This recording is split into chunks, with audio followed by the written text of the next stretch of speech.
Hello everybody, my name is Mintprint, and today we'll be reviewing the My Little Pony collectible card game. The CCG is the latest product by Interplay and is due to be released this Friday, or rather 13th of December.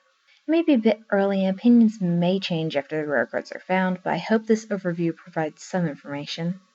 First up is timing. Lucky for us, the game itself usually doesn't last longer than 30 minutes. That is unless the players are distracted or are playing their very first game. Even so, the time can still be reduced during those examples by getting insanely lucky draws. Next, we'll look at the learning curve that was hinted at. Personally, my first game took a couple hours instead of the 30 minutes mentioned before, but that was mainly due to not being able to focus on reading the rules because the pre-release was rather loud. That said, I still recommend playing the game after reading the rules to help commit them to memory. Lucky for the potential players, the score slider provides a nice and simple way to keep track of points without having to worry about much. All in all, this could easily be learned in under a day.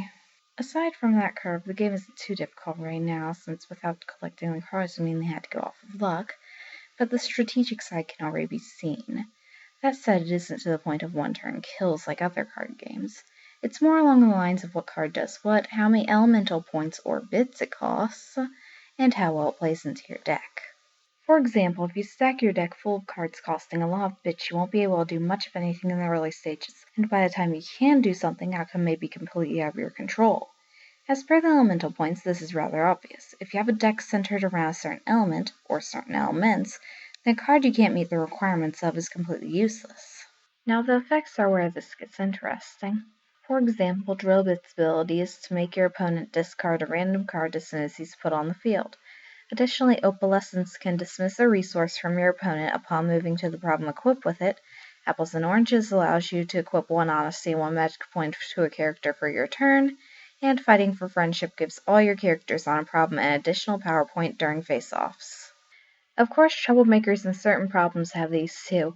For example, Fashion Feast causes all cards used during the face-off to be discarded, and Parasprite Swarm causes it to gain +1 power per your opponent's turn until it has 8 points, then frightens all the opposing ponies into going home. The latter card is dismissed after. As we move on, we run into the previously mentioned score tracker. This was provided by Interplay to do the obvious, as well as keep track of how many tokens you gain per turn. These tokens are provided as well. All in all, it's difficult enough to stay entertaining, but still provides assistance at the same time. Now we'll take a look at one of the most important factors, originality. Even starting out, notice a massive difference between this and a good deal of other card games. Unlike those, you don't actively seek out to destroy your opponent. Instead, this much more peaceful take requires you to solve enough problems or drive away enough troublemakers to reach 15 points. On top of that, both players benefit from the highest score since that's the basis for how many tokens are gained per turn. Of course, there's the case of the troublemakers, but those are more like tricks than outright violence. Personally, I love that they kept true to that part of the show, aside from the parts that were out of what do I mean. Moving on, while the types of cards can have similarities, they certainly have their own spin on things. For example, events and resources are similar to the equipable spells from Yu-Gi-Oh!, but there is no equipment for trap cards. The troublemakers and problems are sort of like that, but the problems are always active until the face-off, and the troublemakers are as well after activation on your next turn.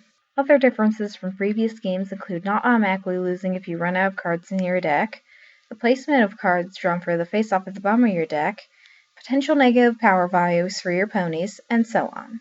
Overall, I think this is a great game and is definitely worthy of being recommended to others, namely those interested in a slightly different take on the usual card games. As a reminder, the CCG hit shelves on December 13, 2013. This is Mintprint signing off.